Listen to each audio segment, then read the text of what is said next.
ഇനി വീണ്ടും തേവലക്കരയിലേക്ക് തന്നെയാണ്. അവിടെ ലിജോ റോളൻസ് കൂടി വിവരങ്ങൾ നൽകാനായി ചേരുന്നു. ലിജോ ഉള്ളത് തേവലക്കര ബോയ്സ് ഹൈസ്കൂളിലാണ്. ലിജോ, അവിടെയാണ് 10 മണിയോടെ പൊതുദർശനം നടക്കുക. അപ്പം അധ്യാപകരും വിദ്യാർത്ഥികളും ഒക്കെ വളരെ ഞെട്ടലോട് കേട്ട ഒരു വാർത്ത കൂടിയായിരുന്നു. കേരളം ആകെ ഞെട്ടലോട് കേട്ട ഒരു സംഭവം കൂടിയായിരുന്നു. ഇന്നിപ്പോൾ മിഥുൻ്റെ ചേതനയേറ്റ ശരീരം സ്കൂളിലേക്ക് എത്തുമ്പോൾ സ്വാഭാവികമായിട്ടും അവിടെ വലിയ വൈകാരിക നിമിഷങ്ങൾക്കൊക്കെ സാധ്യതയുണ്ട്. എത്രത്തോളം ഒരുക്കങ്ങൾ പൂർത്തിയായി അവിടെ?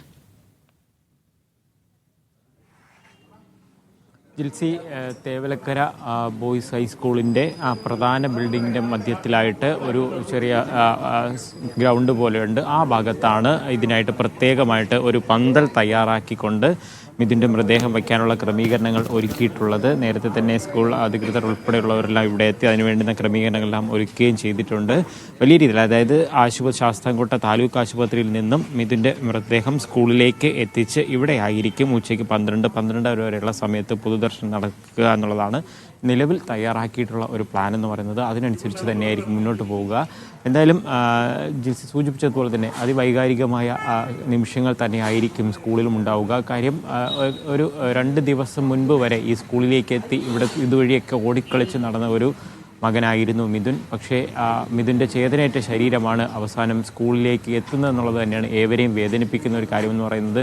ക്ലാസ്സിലെ അധ്യാപകരായിക്കോട്ടെ വിദ്യാർത്ഥികളായിക്കോട്ടെ അവർക്കൊന്നും തന്നെ ഈ ഒരു വേർപാട് ഇതുവരെയും താങ്ങാൻ കഴിഞ്ഞിട്ടില്ല. കാര്യം രാവിലെ സുഹൃത്തുക്കളോടൊപ്പം തന്നെ കളിച്ച് ഗ്രൗണ്ടിൽ നിന്ന കുട്ടികൾ ഉൾപ്പെടെയുള്ളവരുണ്ട്. അവർക്ക് തന്നെ ഇതുവരെയും ഇത് ഉൾക്കൊള്ളാൻ കഴിയാത്ത ഒരു അവസ്ഥയാണുള്ളത്. ഈ 12-12:30 വരെയുള്ള ഇവിടുത്തെ ഈ ഒരു പൊതുദർശനത്തിന് ശേഷം മൃതദേഹം വിലാപയാത്രയായി വീട്ടിലേക്ക് എത്തിക്കും. വീട്ടിലായിരിക്കും 5 മണി വരെ 4 മണി വരെ പൊതുദർശനം. തുടർന്ന് മതപരമായ ചടങ്ങുകൾ പൂർത്തിയാക്കിയതിന് ശേഷം 5 മണിയോടുകൂടെ സംസ്കരിക്കും എന്നുള്ള ഒരു കാര്യമാണ് ഇപ്പോൾ നമുക്ക് മനസ്സിലാക്കാൻ കഴിയുന്നത്. അതിന് കണക്കുള്ള തയ്യാറെടുപ്പുകൾ തന്നെയാണ് പൂർത്തിയാക്കിയിരിക്കുന്നത്. സ്കൂളിൽ പോലീസ് ഉദ്യോഗസ്ഥർ ഉൾപ്പെടെ, അതായത് ഈ കഴിഞ്ഞ ദിവസങ്ങളിലൊക്കെ പ്രതിഷേധമുണ്ടായിരുന്നു. പക്ഷേ ഇന്ന് സ്കൂളിലേക്ക് പ്രതിഷേധമൊന്നും ഉണ്ടാകില്ല എന്നുള്ള കാര്യം തന്നെയാണ് എല്ലാ വിദ്യാർത്ഥി പ്രസ്ഥാനങ്ങളെയും യുവജന പ്രസ്ഥാനങ്ങളും എല്ലാം തന്നെ അറിയിച്ചിരിക്കുന്നത്. പക്ഷേ പോലീസ് വലിയ രീതിയിലുള്ള ഒരു സുരക്ഷ ഒരുക്കിയിട്ടുണ്ട്. കാരണം ഒരു പക്ഷേ ഇവിടേക്ക് ഈ കൂടുതൽ പൊതുപ്രവർത്തന രംഗത്തും മറ്റുമൊക്കെ ആളുകൾ കൂടുതലായിട്ട് ഇവിടേക്ക് വരാനുള്ള ഒരു സാധ്യത കൂടി മുന്നിൽ കണ്ടുകൊണ്ടാണ് അത്തരത്തിലുള്ള സുരക്ഷ ഒരുക്കിയിരിക്കുന്നത്. ഈ സ്കൂളിൽ തന്നെ ആയിരിക്കും കൂടുതൽ ആളുകൾ ഈ മിഥുനെ അവസാനമായി ഒരു കാണാൻ എത്തുക എന്നുള്ളത് തന്നെയാണ് ഇപ്പോഴും കരുതുന്നത്. അമ്മ എത്തിച്ച്, അതായത് അമ്മ ഉച്ച കഴിയുന്ന ഉച്ചയോടടുത്ത സമയത്തായിരിക്കും വീട്ടിലേക്ക് എത്തുക. ആ ഒരു സമയം കൂടി കണക്കാക്കിക്കൊണ്ടായിരിക്കും മൃതദേഹം സ്കൂളിൽ നിന്നും വീട്ടിലേക്ക് എത്തിക്കുക. ഈ സ്കൂളിൽ അധ്യാപകർ, മറ്റ് വിദ്യാർത്ഥികൾ ഉൾപ്പെടെയുള്ളവർ, നേരത്തെ തന്നെ പല അധ്യാപകർ ഉൾപ്പെടെയുള്ളവർ എത്തുകയും ചെയ്തിട്ടുണ്ട്. എല്ലാവരും കറുത്ത ബാഡ്ജൊക്കെ അണിഞ്ഞുകൊണ്ടാണ് എത്തിയിരിക്കുന്നത്. അവരുടെ ഒരു ഇതിൽ ഈ ദുഃഖത്തിൽ പങ്കുചേർന്നത് ഐക്യദാർഢ്യം പ്രഖ്യാപിച്ചുകൊണ്ട് കറുത്ത ബാഡ്ജൊക്കെ അണിഞ്ഞുകൊണ്ടാണ് അധ്യാപകർ ഉൾപ്പെടെയുള്ളവർ എത്തിയിരിക്കുന്നത്. അധികം വൈകാതെ, അതായത് ഇപ്പോൾ സമയം 9 മണിയോട് അടുക്കുന്നു. 9:45 കൂടെ തന്നെ ശാസ്താംകോട്ട താലൂക്ക് ആശുപത്രിയിൽ നിന്നും മൃതദേഹം എടുക്കുകയും സ്കൂളിലേക്ക് എത്തിക്കുകയും ചെയ്തു.